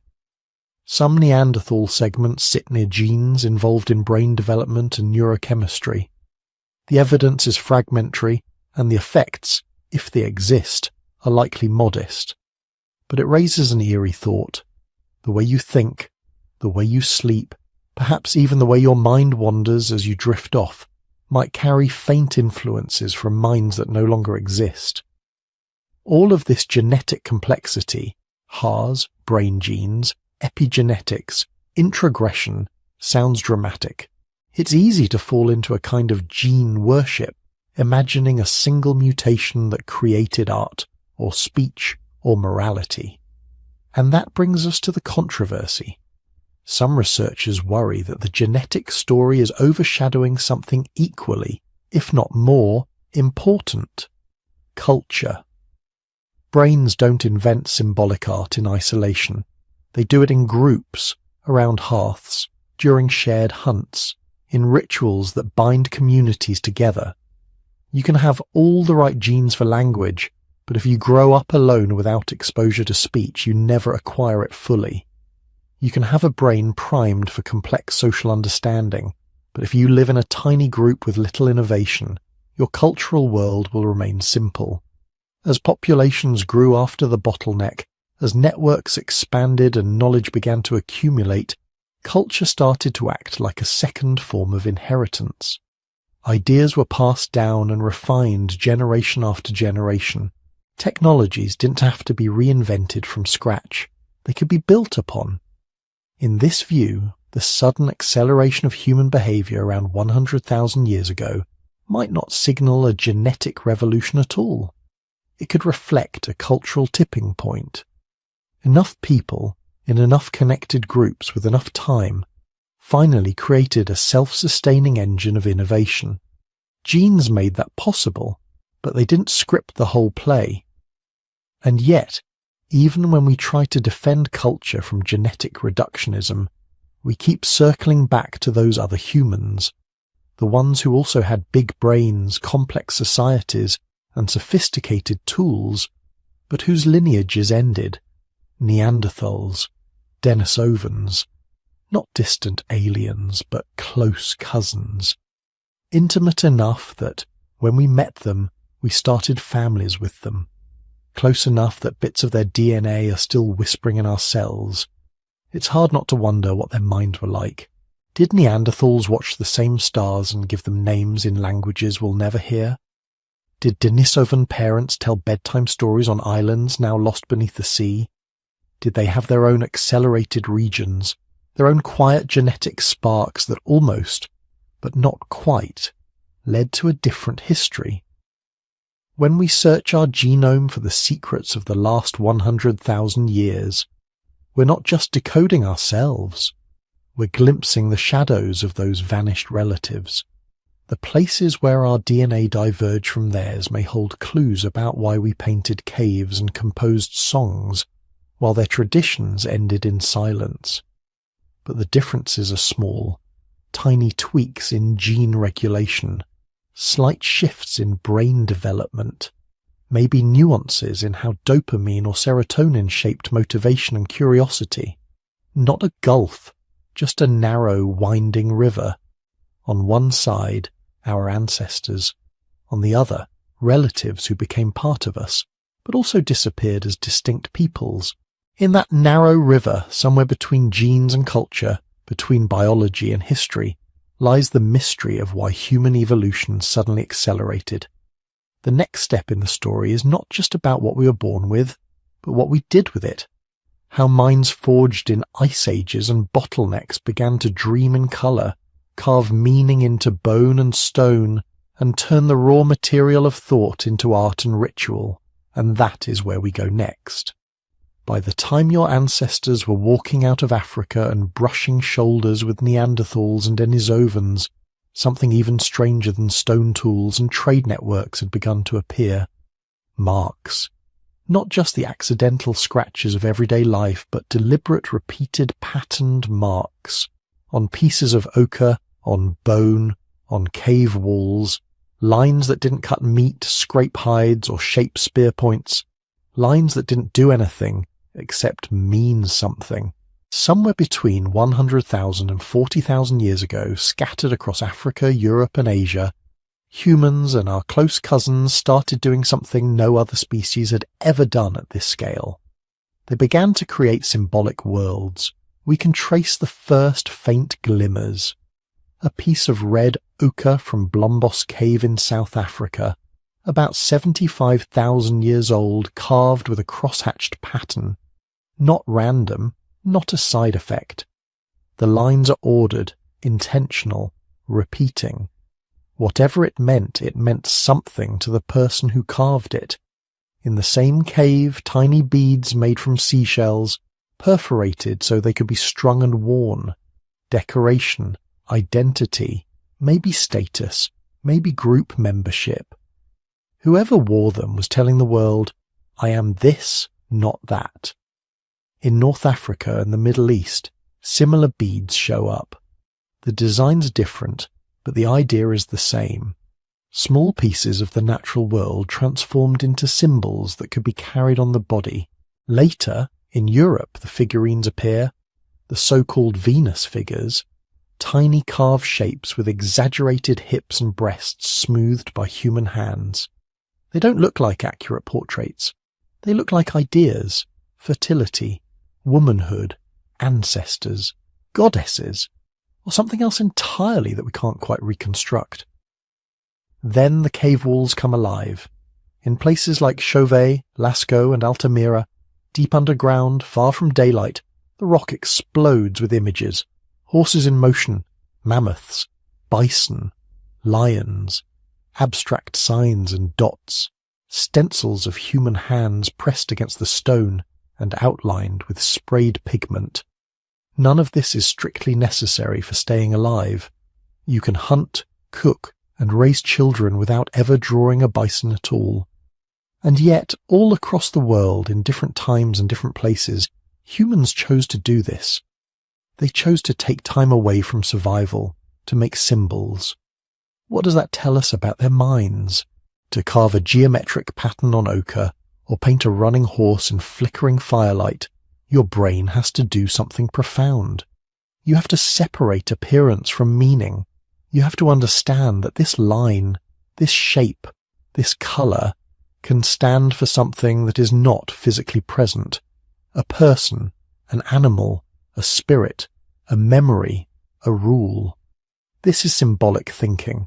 It's the same mental trick that lets a sound like tree stand for an actual tree, or a clan mark stand for a family, or a simple crosshatch design stand for an idea only your group understands. Symbolic thinking means your brain can build internal models of things that aren't right in front of you, then share those models with other people. It's not just more intelligence, it's a different kind of intelligence. You start getting layers of meaning, metaphors, stories. This mark is a bison. This bison is our prey. This prey is a gift from the spirits. These spirits watch over us when we sleep. Once you can do that, your mind is no longer trapped in the immediate present. You can move through time and possibility. You can remember the dead. You can imagine the unborn. You can picture worlds that no one has ever seen. The archaeological record suggests this shift didn't happen all at once. It looks more like a long, uneven dawn. A scratched line here, a bead there, a figurine carved during a long winter, a handprint in the back of a cave.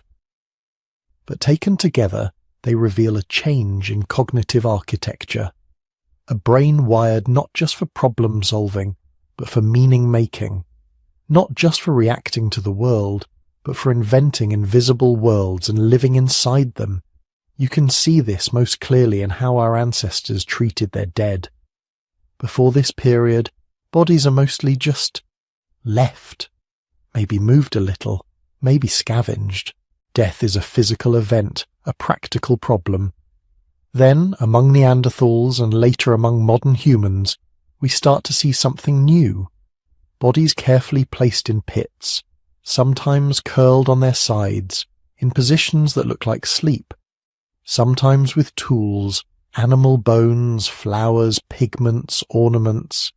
In Shanidar Cave in Iraq, a Neanderthal skeleton appears to have been laid to rest with clumps of pollen from flowering plants, as if someone had scattered blossoms over the grave. This interpretation is debated, but the possibility alone is striking. In later modern human sites, burials become even more elaborate. Red ochre sprinkled over bodies, turning them the colour of blood, of life. Shell beads arranged around the head and chest. Weapons and jewellery placed beside the dead as if they might still need them. These are not behaviours you see in animals simply reacting to a dead body. This is ritual. Ritual means you are treating death as something more than biological shutdown. You are framing it with meaning. Maybe you believe the person is going somewhere, or watching from somewhere, or becoming something else. Maybe you don't have a clear doctrine, just a powerful shared feeling that this transition matters. You don't develop rituals like that without symbolic thinking. You have to be able to conceive of an after, a continuation, a relationship with someone who's no longer physically present. The first graves are not just holes in the ground. They are the earliest architecture of the invisible. Around the same time, another kind of invisible structure is forming: music. We rarely find instruments from this period because wood and skin decay. But sometimes, in just the right conditions, something survives. A hollow bird bone pierced with carefully spaced holes. A fragment of mammoth ivory carved into a narrow tube. When these are reconstructed and played, they produce notes, scales, melodies. Bone flutes from Europe, 35,000 to 40,000 years old. Older possible instruments from other regions. They're not perfect records of the first music, but they're proof that by this time, your ancestors were doing more than banging rocks together. They were shaping sound. Music doesn't leave the same obvious traces as a stone spear. But think about what it tells us. To design a flute, you need to imagine notes before they exist. To play one, you need to coordinate breath, fingers, and timing. To play together with others, you need a shared sense of rhythm and pattern, and you probably needed all of that long before the first flute was carved. Humans are rhythmic animals, footsteps, heartbeats, the crackle of fire, the seasons. It seems overwhelmingly likely that long before someone drilled holes in bone, groups were clapping, drumming on logs, humming, chanting. Why? Rhythm synchronizes nervous systems. When you move or sing in unison, your brain activity literally starts to line up with the people around you. Oxytocin rises, boundaries soften. You feel with the group in a way that is hard to describe and hard to let go of. For a small band balancing on the edge of survival, that feeling is priceless. Music becomes invisible social glue, a way of telling each other, without words, I am with you, we move together, we will share the hunt, the hardship, the night. And if you already believe in spirits, ancestors, or forces you can't see, music becomes the language you use when ordinary speech feels too small. This is where art and ritual start to merge. Picture a group preparing to enter a cave to paint. Torches are lit. Pigments are ground. Maybe someone begins a low, steady drumbeat on a rock. Voices rise and fall, echoing off the stone. The air is thick with smoke and breath. They're not just decorating a wall. They're stepping into a different kind of space. Which brings us to one of the strangest choices our ancestors ever made. They went into the dark. Many of the most spectacular cave paintings are not near the entrance. They're deep inside, through narrow passages, down slippery slopes, in chambers where you have to crawl to get in. Places where a dropped torch means total, crushing blackness. Why go there? They could have painted on cliff faces, on rock shelters open to the sky. Sometimes they did. But over and over, again and again, they chose to descend into the earth to do their most elaborate work. Some researchers think the cave itself was part of the meaning. In many traditional cultures, caves are portals, wombs of the earth, entrances to the underworld, places where gods, spirits, or ancestors dwell. If you already see the world as layered, this world, the spirit's world, the ancestors' world, then going underground is not just a practical choice, it's a journey. The flicker of fire on uneven rock, the booming echo of your voice in a chamber that feels alive, the way your torch makes painted animals appear to move. It's easy to imagine how that would feel like crossing a boundary. It's possible that some of the people who painted those caves were specialists in crossing boundaries, shamans in the broad sense. People who knew how to induce altered states of consciousness through drumming, dancing, chanting, fasting, exhaustion, or plant substances. Modern neuroscientists studying cave art have noticed something odd.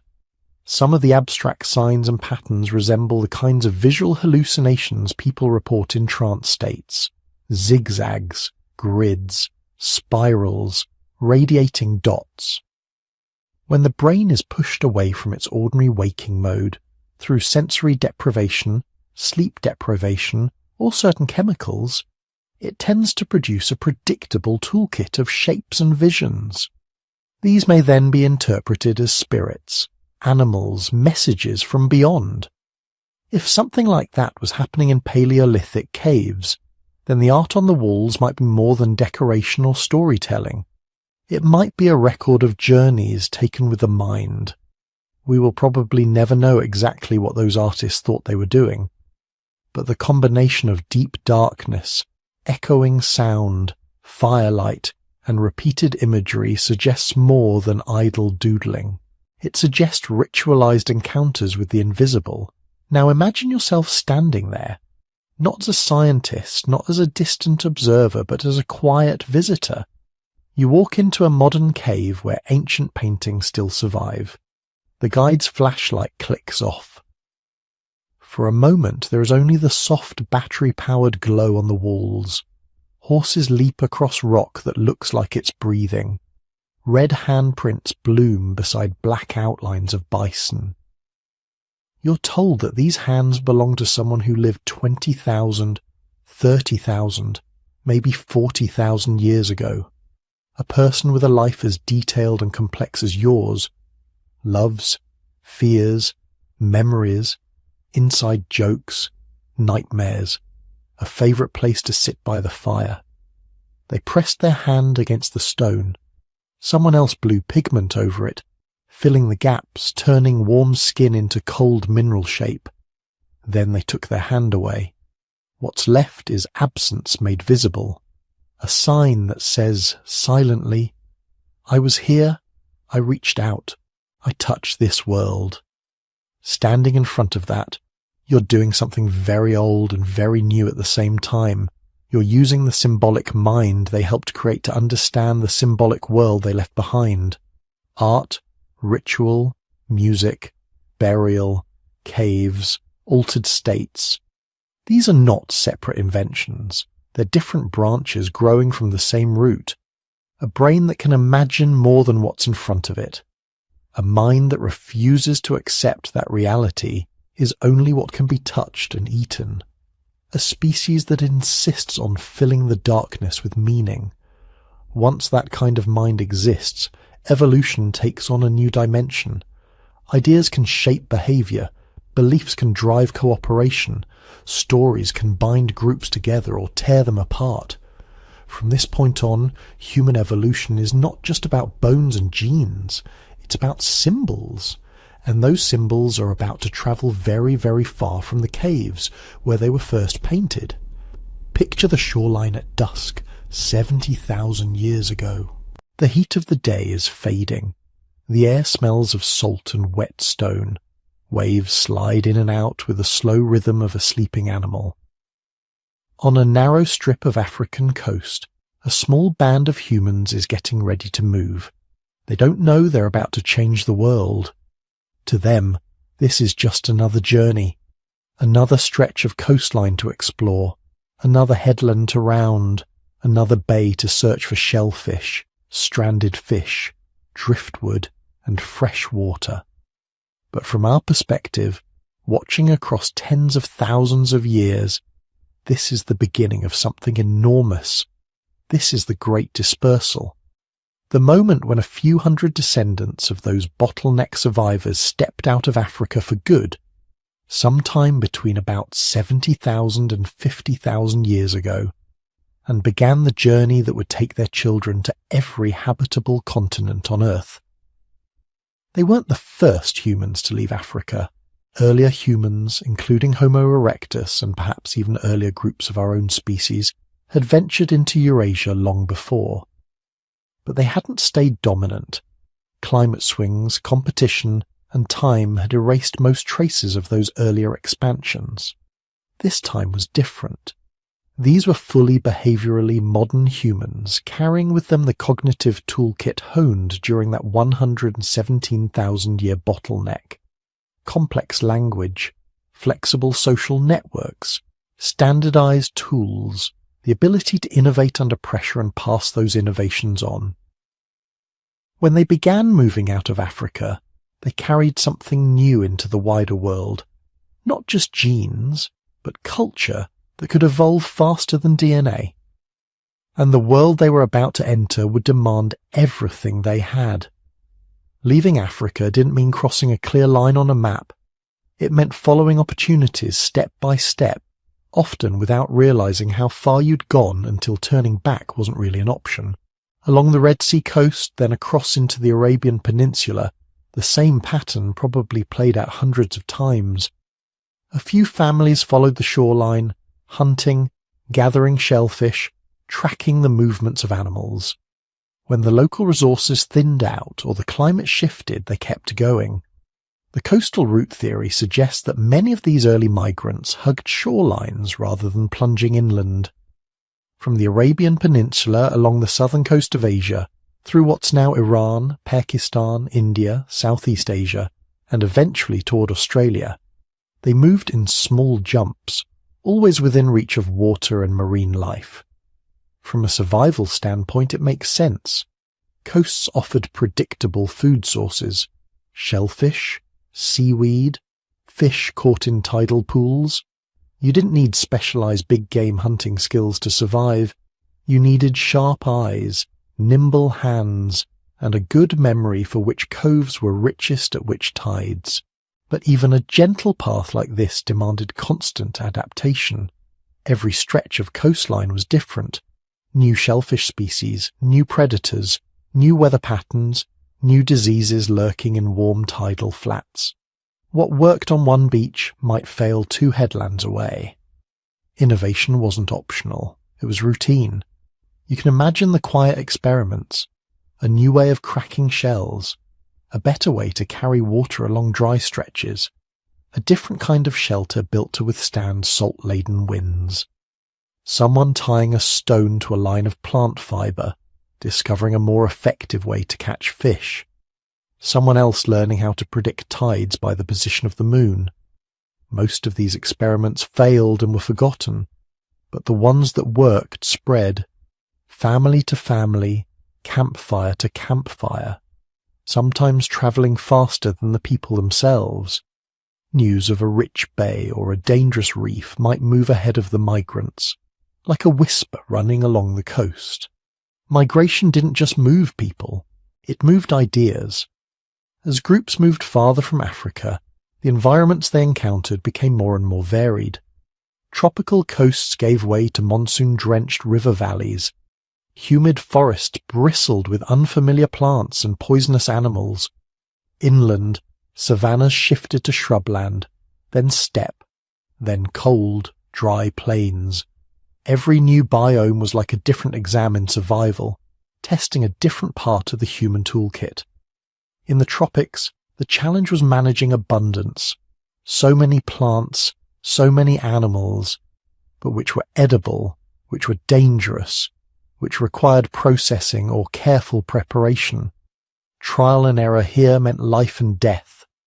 Over time, local knowledge deepened. Which roots to soak, which leaves to boil, which fruits to avoid. This favoured careful observation, detailed memory, and the ability to transmit subtle, context-heavy information to the next generation. Further north, the challenges shifted. Short growing seasons, long cold winters, herds of large animals moving in seasonal migrations. Here you needed planning, storage, clothing that could keep you alive when temperatures plummeted, shelters that could resist ice and wind. In these harsher climates, you start seeing clear signs of new technologies. Tailored clothing made from multiple animal hides, bone needles, more complex hearths, improved hunting weapons. People began coordinating large-scale hunts, driving herds into natural traps or toward ambush points, then processing enormous quantities of meat and fat to carry them through the lean months. Each environment demanded a different set of strategies, each demanded different mental skills, and because human culture could adapt much faster than genes, every new landscape acted like a catalyst, pushing groups toward new solutions. Migration didn't slow evolution down, it sped it up. But the land and climate weren't the only forces shaping these travellers. They weren't alone. Out of Africa, the world was already occupied by other humans, Neanderthals in Europe and parts of Western Asia, Denisovans farther east, and possibly other archaic groups we've barely begun to understand. For our expanding Homo sapiens populations, meeting them must have been one of the most intense experiences imaginable. Sometimes these meetings probably went badly. Competition over hunting grounds or water sources, conflicts fought with spears and stones, or simply with the slow pressure of one population pushing another into marginal habitat. But the genetic and archaeological evidence suggests something more complicated than simple replacement. We know there was interbreeding. Modern non-African humans carry Neanderthal DNA. Some populations in Asia and Oceania carry Denisovan DNA. These weren't one-time events. They seem to have happened multiple times over thousands of years. That means at least some encounters weren't fights. They were meetings, negotiations, exchanges, possibly even long-term alliances. Imagine that. Two bands see each other across a valley. The shapes are similar, but not quite the same. The faces are familiar enough to read expressions, but different enough to seem uncanny. Voices carry in the cold air, strange but patterned. There's tension, fear, curiosity. Over days or weeks, maybe they edge closer, trading gestures, objects, sounds. A piece of worked stone that shows a technique one group has never seen before. A plant that only one side knows is edible. A new way of binding wood and stone together. Eventually, perhaps a few individuals move between groups as mates. In those moments, evolution is happening faster than any mutation could manage. Two entire cultural lineages meet, compare notes, and reorganize. Competition probably pushed innovation too. If a neighboring group hunted more effectively, you'd feel the pressure immediately. Fewer animals, scarcer resources. Suddenly, there was an incentive to improve your tools, refine your strategies, or move into new niches. Night hunting, fishing, plant gathering, anything that could reduce direct overlap. Cooperation could be just as powerful. Shared hunting drives, coordinated seasonal movements, exchanges of material and knowledge along what might have been early human trade routes, strung out across thousands of miles and dozens of generations. The world outside Africa became a laboratory where human species tested and cross-pollinated their best ideas. As some groups kept following the southern coastal route deeper into Asia, others began pushing inland or turning north. These inland migrations opened new chapters in the story. High plateaus with thin air, mountain ranges that forced detours or demanded new climbing and shelter skills, swamps pulsing with insects and disease, open steppes where wind seemed to blow forever, with no trees to break the horizon. Reaching these places wasn't just a matter of walking farther. It required mental leaps. You had to learn to read snow and ice, to predict avalanches, to find edible plants under frost-hardened ground. In mountains, you needed to understand altitude sickness long before anyone knew what oxygen was. In disease-ridden lowlands, you needed rules, clean water sources, ways of disposing of waste, perhaps early forms of herbal medicine, just to keep your group from collapsing. Far to the north, on the way to what would one day be Siberia and the Arctic Circle, the adaptations became extreme. Mammoth and reindeer hunting, permanent or semi-permanent dwellings built from bone, hide and turf, lamps burning animal fat to provide heat and light during long winter nights, clothing layered and sewn with precision. Here, failure of innovation meant freezing to death, yet humans kept going, across massive river systems, over land bridges exposed during Ice Age low sea levels. Some would eventually cross into the Americas. Others would reach the far islands of the Pacific. Every successful crossing required ideas that had never existed before. New watercraft, new navigation strategies, new social norms to keep small groups cohesive during long, risky journeys. The people who made these moves weren't just survivors. They were explorers in a deep, almost instinctive sense. As bands spread out over thousands of miles, something else happened. Isolation. Groups that once shared common stories, tools, and marriage partners drifted apart. Mountains, deserts, oceans, and sheer distance broke networks that had once tied everyone together. Isolation is dangerous. A small group cut off from others can be wiped out by a single unlucky event, or slowly eroded by inbreeding and lack of new ideas. But isolation also creates space for uniqueness. On different continents, under different skies, human groups began developing their own distinct tool traditions, rituals, and ways of organizing society.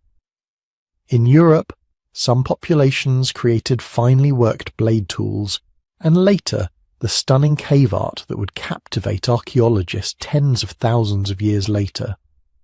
In Southeast Asia and Australia, people learned to manage fire on a landscape scale, transforming forests and grasslands, shaping ecosystems in subtle ways. In the Arctic, others perfected clothing and dwelling designs that made survival in sub-zero temperatures not just possible, but reliable. Each region became a workshop of local solutions. Some ideas never spread beyond a valley or an island chain. Others slowly radiated outward, jumping from group to group over centuries, blending with whatever they met. This patchwork of isolation and contact, separation and reconnection, is what turned human culture from a single thread into a woven tapestry.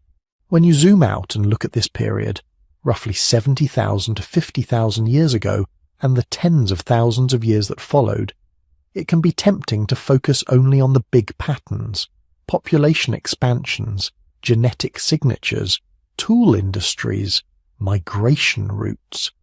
But underneath all of that were individual decisions, individual emotions, fear at the edge of a desert you've never crossed before, relief when you find a spring on the other side, or the first time you see mountains taller than any cloud you've known, grief when someone dies far from the home they were born in, quiet pride when a tool you invented yourself saves someone's life.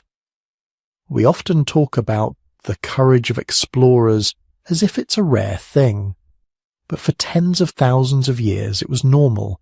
Simply to be human meant living with the possibility that tomorrow your group might pack up and walk toward a horizon no one you knew had ever seen. Curiosity wasn't a luxury, it was a survival trait. The people who noticed a faint glow of land beyond the waves at low tide, the ones who wondered, what's over that ridge? The ones who stayed awake a little longer at the campfire, tracing constellations and using them to orient themselves. Those were the ones whose descendants would populate new continents. We inherit their world, but we also inherit their minds, their restlessness, their pattern-seeking, their strange mixture of caution and daring.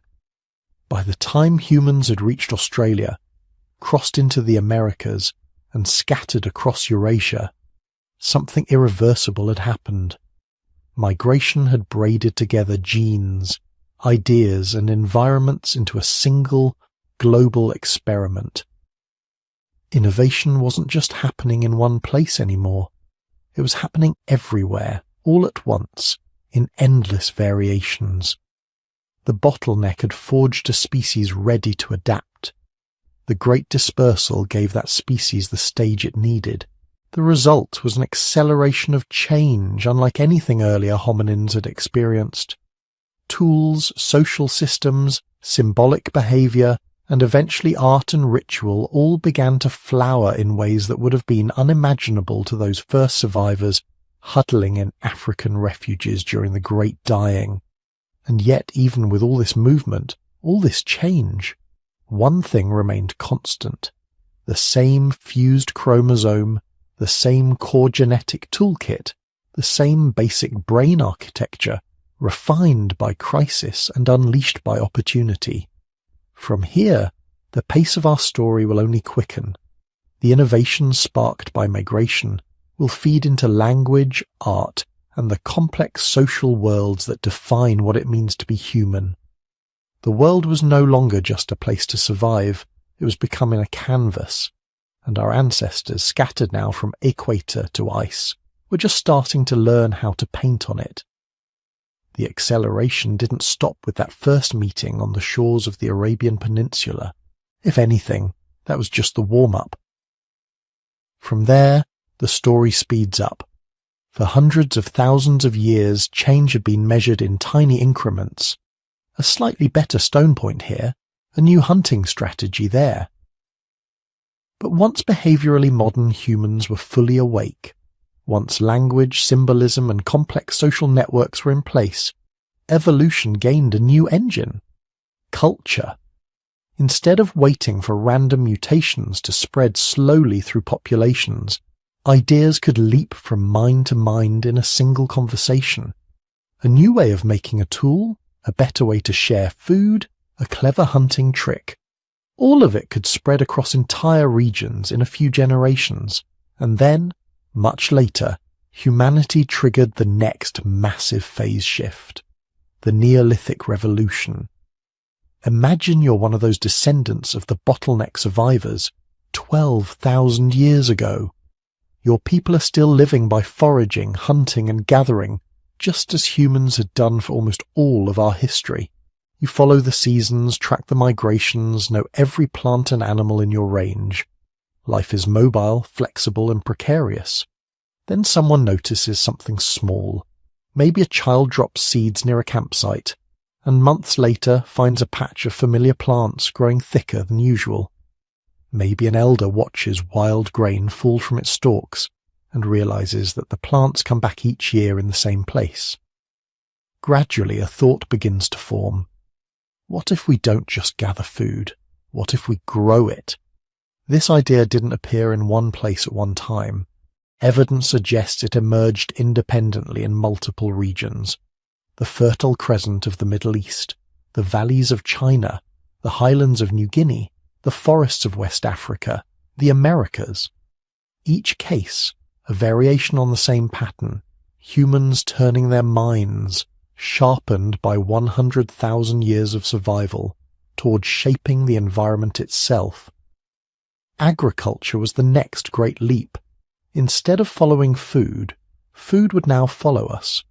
Instead of living entirely at the mercy of wild herds and seasonal berries, we could plant, water, weed, and harvest. But this came with a cost. Settling down meant vulnerability.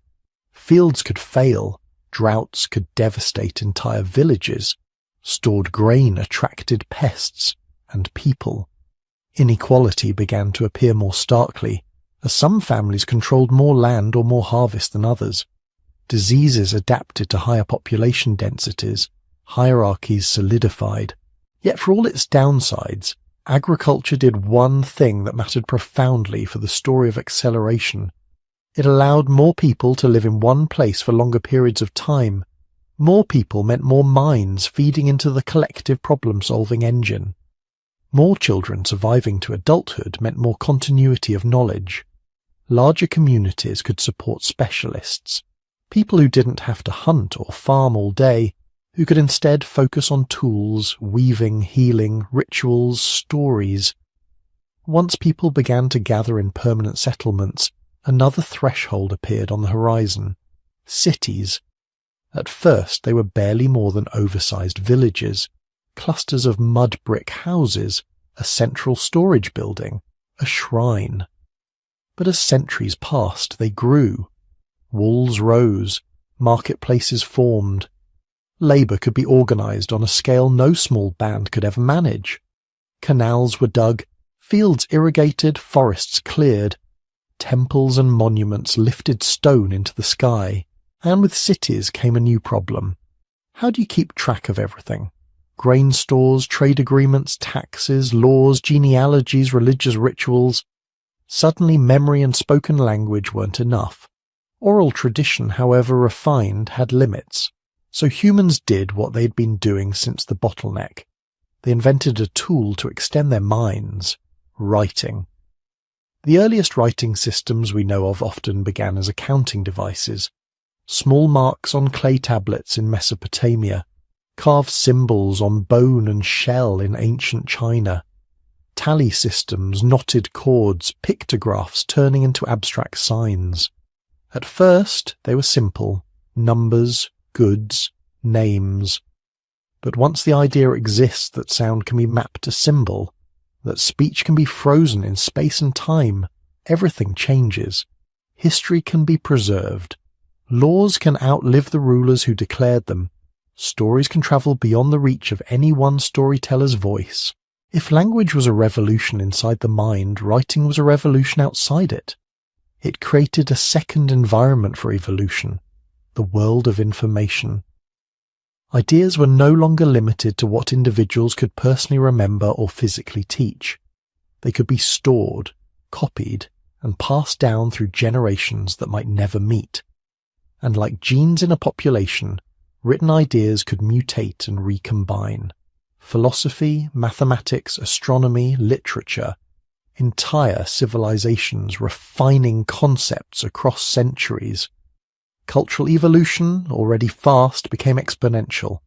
Think about the timeline. For millions of years, stone tools changed slowly. A new design might take tens or hundreds of thousands of years to spread. After the bottleneck and the rise of behavioral modernity, toolkits could shift noticeably within a few thousand years. After cities and writing, major conceptual advances, new religions, scientific theories, political systems could spread across continents within centuries. Today, a new idea can circle the globe in hours.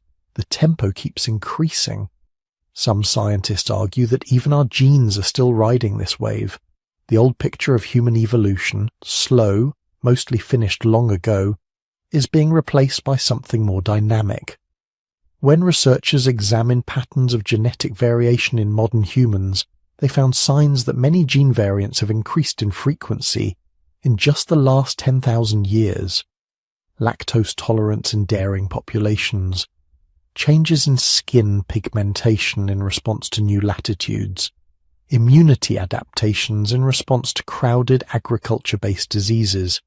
Even some brain-related genes show evidence of recent selection, though what exactly they do is still debated.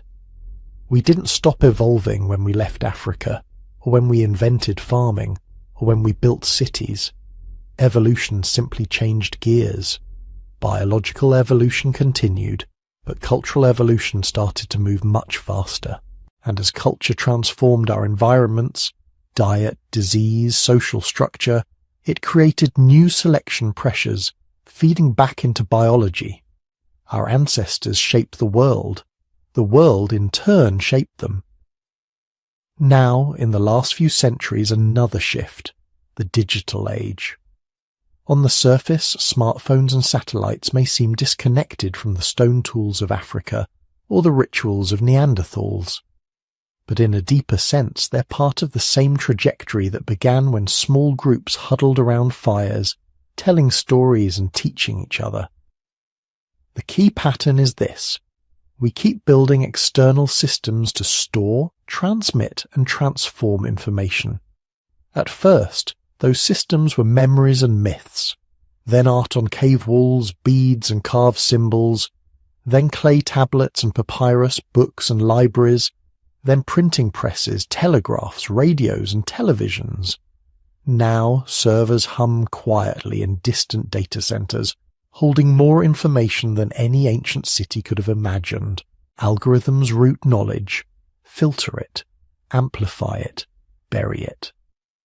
What used to be a few dozen voices around a campfire has become billions of voices connected in real time.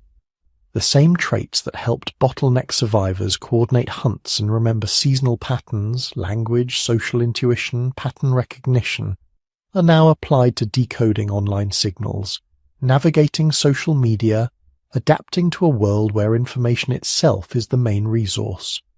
Some researchers even talk about a global brain, a network of humans and machines, sharing data at speeds that dwarf anything in our evolutionary past. Whether or not that metaphor is literally true, the underlying reality is clear.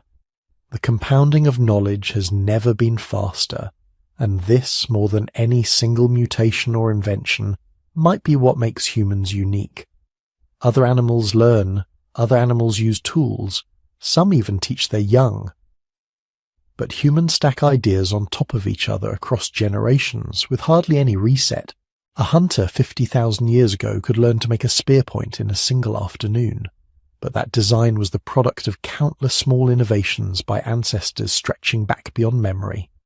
You, right now, living in the digital world, are using technologies that depend on mathematics invented in ancient Mesopotamia, geometry refined in Greece, paper from China, printing from Europe, electricity theories from the 19th century, semiconductor physics from the 20th. Every device, every building, every word on your screen is a layer cake of accumulated insights. Each generation doesn't start from zero. We begin where the last one left off. That's the real acceleration. Knowledge compounds. A small improvement in how we share information, like language, sets off a chain reaction. A small improvement in how we store information, like writing, pushes that reaction further. A small improvement in how we link minds together, like the internet, makes the whole system even more explosive. But this raises a quiet, unsettling question. Where is this acceleration taking us? Our ancestors at the bottleneck couldn't have imagined agriculture. Early farmers couldn't have imagined satellites. We, sitting inside our own moment, can barely glimpse what might come next. Some thinkers imagine futures where humans merge more tightly with machines, neural interfaces, artificial intelligence woven into daily life, biological limits pushed and blurred. Others imagine a different kind of change, social transformations, new ways of organizing communities, new ethics for a world where every action can ripple globally. There are darker possibilities too. Environmental collapse, technological misuse, new forms of conflict amplified by powerful tools. From the perspective of deep time, all these possibilities are like branches on a tree whose trunk was formed in that ancient crisis 900,000 years ago. The bottleneck, the rise of language, the invention of agriculture, the birth of cities, the digital web of today. They're all connected stages in one long experiment. An experiment in what happens when a species evolves, not just to survive, but to remember, to model the world in symbols, to pass those symbols forward, to build on them. As you lie here listening, you are part of that experiment. Every thought you have, every story you hear, every bit of knowledge you pass on, however small, becomes a thread in the fabric of human culture. Most threads will vanish unnoticed. Some will tangle. A few will guide the next turn of the path. But all of them rest on the same foundation. A spark of adaptability ignited in desperate times. Your ancestors stood on African plains watching storms they couldn't control. They tracked the stars, the seasons, the movements of animals. They whispered lessons to their children by the flicker of firelight, the way we now whisper lessons through glowing screens. They had no idea where their tiny innovations would lead. Agriculture, cities, writing, science, the digital cloud. None of it was planned from the start. It unfolded because a species, once nearly erased, turned out to be very, very good at learning and at remembering. So, as the acceleration continues, as ideas multiply and futures branch, one thing remains constant. You are the inheritor of that ancient spark. The same instincts that helped a small band survive the Great Dying now help you navigate a world of information storms instead of sandstorms, data floods instead of monsoon rains. The pace is faster, the tools are stranger. But the mind at the center, curious, anxious, hopeful, endlessly seeking patterns, is recognizably the same. When you close your eyes later, imagine the long chain behind you. Tiny groups hiding in refuges, bands of foragers tracing rivers, early farmers pressing seeds into soil, scribes leaning over clay, scientists scribbling equations, engineers wiring circuits, programmers typing lines of code, and then you, listening, breathing, resting at the far edge of a story still in motion. Whatever comes next, however the acceleration continues, you are part of a lineage that has been facing the unknown for almost 1,000,000 years, always adapting, always imagining, always carrying the fire forward into the dark. So now, as the noise of the ice ages fades, and the last migrations slow in your imagination, you're left with a strange realization. There was no single switch. No one moment when a lonely child in Africa suddenly spoke the first true sentence. No single night when a group of hunters painted the first image on a cave wall and woke up modern. What happened around 100,000 years ago wasn't a miracle event. It was a convergence, climate chaos tightening and then loosening its grip. Tiny populations pushed to the edge, then released. Brains slowly rewired over hundreds of thousands of years, language emerging bit by bit, from gestures and grunts to shared stories and whispered plans. Trade routes like invisible threads, sewing small bands into larger networks. Art, ritual, burial, symbols, genes shifting, mutating, being tested under pressure no modern society has ever known.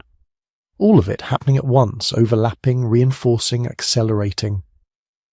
When you look back across that vast stretch of time, it's tempting to draw a neat line to say, here, this is when we became human. But the deeper you look, the fuzzier the line becomes. Every fossil, every stone tool, every scrap of ancient DNA tells part of the story, then trails off into silence. We can trace the outlines. We can run simulations, build timelines, argue about dates. We can say with some confidence that climate swings mattered, that language mattered, that social networks and symbolic thought and a few well-placed mutations all played their part. But beneath all of that, there's something we can't quite name, some quiet, stubborn spark that kept our ancestors experimenting when the wind was howling and the rivers were dry. That made them sit up late around the fire, knapping stone just a little more carefully, telling stories just a little more clearly, teaching children not just how to survive but how to remember. Studying a past this deep demands a kind of humility that doesn't come easily to us. Our species loves certainty. We like clean answers, final explanations, tidy endings. But deep time doesn't care about our need for closure. The farther back we look, the more we're forced to live with maybes and almosts and could have beens. Maybe language began earlier than we think. Maybe art arose independently in multiple places and then vanished, leaving no trace. Maybe some brilliant innovation flared briefly in a tiny group that died out, its ideas lost to erosion and chance. We will never know all of it, and that's okay. Because part of the beauty of this story is precisely what we can't pin down. The gaps remind us that we are small, that our knowledge, impressive as it feels, is just a thin film on the surface of something unimaginably deep. Yet you are connected to that depth in a very literal way.